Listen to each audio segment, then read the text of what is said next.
کوئی خباثت اور کوئی برائی نہیں۔ فیض بھائی، میرا سوال پردے کے تعلق سے ہے۔ آپ کا ایک لیکچر ہے پردے کے تعلق سے، جس میں آپ نے سورہ احزاب کی آیت نمبر 59 کوٹ کرے تھے، جس میں نبی سے کتاب ہوتا کہ اپنی کہہ دو بیویوں سے، اپنی بیٹیوں سے، اپنے اہل و عیال سے، اور بعد میں مومن عورتوں سے کہ تم پردہ اپنے چادر سے کرو۔ اور آپ نے ایک جو ہے تو حدیث بھی کوٹ کرے تھے جس میں معاشہ نے فرمائے تھے کہ اللہ کے رسول نے فرمائے کہ ہمیں جہاد کی حالت میں بھی صرف ٹخنے تک کپڑے اٹھانے کی اجازت تھی۔ تو ایک لیکچر، ایک لیڈی نے کوشچن کرے تھے تو انہوں نے بولے کہ you can open keep your face and hands up to the wrist, اور آپ کے ابھی پہلے والے کوشچن میں آپ نے کہا تھا کہ عورت کا سطر سر سے لے کے پیر تک ہے۔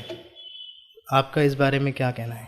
دیکھیے بہرحال اس معاملے میں میرے پاس کوئی ایسی دلیل موجود نہیں ہے جس میں چہرے کو کھلا رکھنے کی اجازت دی گئی ہو۔ ٹھیک ہے، وہ ہو سکتا ہے کہ کچھ باتیں جو ہے بہت سارے لوگ حوالے دیتے ہیں، لیکن اس کے پیچھے ایک پس منظر ہوتا ہے اور اس پس منظر کو بھی سمجھنا ضروری ہے۔ جیسا کہ عیدگاہ میں ایک عورت اٹھی جس کے چہرے پر نشان تھا، تو ہم جانتے ہیں نماز کے لیے جب عورتیں آئیں تو چہرہ ڈھانکنا نہیں سکتی، کھلا رکھنا پڑے گا، تو عیدگاہ کا مسئلہ ہو گیا۔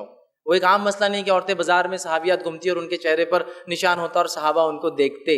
ٹھیک ہے، تو میرے نزدیک کوئی ایسا واقعہ نہیں ہے یا کوئی ایسی دلیل نہیں ہے جس دلیل کے مطابق عورت کے لیے چہرہ کھلا رکھنا جائز ہو۔ میرے نزدیک کوئی دلیل نہیں ہے، ٹھیک ہے، کہ اس کا چہرہ سوائے وہ جب حج کے لیے جائیں گی تو تب اسے کھلا رکھنا ہے۔ میں عائشہ رضی اللہ عنہا فرماتی ہے کہ ہم حج کے لیے جاتی اور چہرہ کھلا رکھتی، جب قافلے آتے تو کبھی کبھی ڈھانک لیتی اور پھر کھول دیتی۔ تو اس سے پتہ چلا کھلا رکھنا اس کی اصل ہے، اس لیے کہ کھلا رہتا تو ڈھانکتی، ورنہ اگر ڈھانکنا اصل ہوتا تو ڈھانک کے ہی چلتی، پھر قافلے آئے اور قافلے جائے۔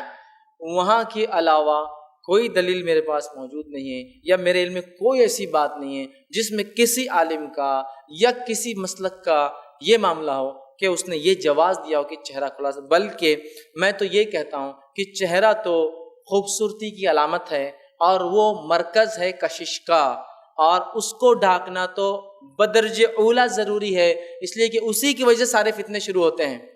کبھی بھی کوئی انسان یہ نہیں بول سکتا کہ وہ عورت کیا خوبصورت پیر ہے یار، فدا ہو گیا میں اس پہ، کوئی نہیں بولتا، کسی کی نظر بھی نہیں ہوتی ہے۔ کسی بھی انسان کی نظر کسی کے لیے پڑیں گی تو کہاں جاتی ہے؟ سیدھا چہرے پر اس کے۔ تو چہرہ کشش کا مرکز ہے اور اسلام پردے کا حکم دیتا ہے، صحابیات سے یہی عمل ملتا ہے، صحابہ نے اپنی عورتوں کو ایسے ہی پردہ کرایا۔